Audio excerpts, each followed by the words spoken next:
7h56 sur Europe 1, Thomas Soto. En 2001, des affrontements entre des altermondialistes et la police avaient fait un mort et plusieurs blessés en marge d'un sommet du G8. Ça s'était passé à Gênes, en Italie. Hier, près de 15 ans plus tard, l'Italie a été condamnée par la Cour européenne des droits de l'homme. Bonjour Dany Cohn-Bendit. Bonjour Thomas. Déjà, que reproche la Cour européenne des droits de l'homme à l'Italie? En fait, elle reproche que le lendemain de la mort justement du manifestant, la police italienne avait décidé de se venger, mais vraiment de changer. Donc ils ont pris d'assaut l'école Diaz, une école qui servait de dortoir, de refuge, d'infirmerie aux manifestants. Et dans cette nuit, ils ont fait un véritable carnage, une véritable boucherie. Et d'ailleurs, un fonctionnaire policier a dit en 2007 « Je n'ai jamais vu ça, c'était horrible et j'ai honte pour ma patrie, j'ai honte pour la police ». Donc, la police, la justice européenne, la Cour européenne des droits de l'homme, condamne l'Italie pour torture et pointe le fait que la justice et la loi italienne ne permettent pas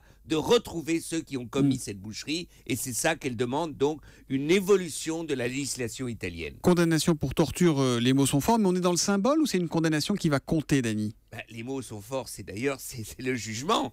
Donc il faut le dire, oui, ça va avoir des conséquences. D'ailleurs, Madame Boldoni, qui est la présidente de l'Assemblée italienne, a dit que la semaine prochaine, il y a justement l'introduction du délit de torture dans la législation italienne. Ils prennent ça au sérieux, donc ça aura des conséquences très importantes, parce qu'il faut bien voir que la justice européenne, c'est l'état de droit et ne permet pas qu'un État démocratique laisse sa police se comporter comme une simple phalange fasciste, ce qui a été le cas dans cette nuit du 22 au 23 juillet à Gênes. Justement, est-ce qu'il ne faudrait pas la réformer, cette justice européenne? C'est long tout ça, ça a été long, on ne sait pas si ça sera suivi d'effets, ça fait presque 15 ans, il n'y a pas des choses à faire? Si, il y a beaucoup de choses à faire.